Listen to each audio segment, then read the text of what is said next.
আজিৰ এই দিনটোত অসমৰ যুৱক যুৱতী সকললৈ 1 লাখ নিযুক্তিৰ সংখ্যা পাৰ হৈ যোৱাৰ এই স্মৰণীয় মুহূৰ্তত মই সকললৈ অভিনন্দন জনাইছো আৰু অহা বছৰৰ ভিতৰত নতুনকৈ আৰু 50,000 চৰকাৰী চাকৰি দিয়াৰ প্ৰচেষ্টাত আমি অৱতীৰ্ণ হ'ম।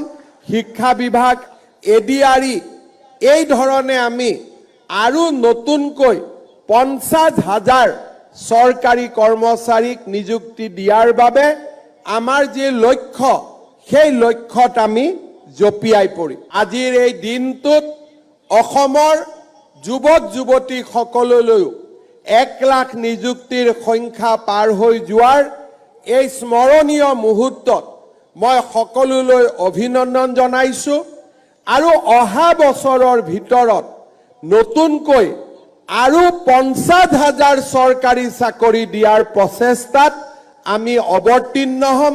শিক্ষা বিভাগ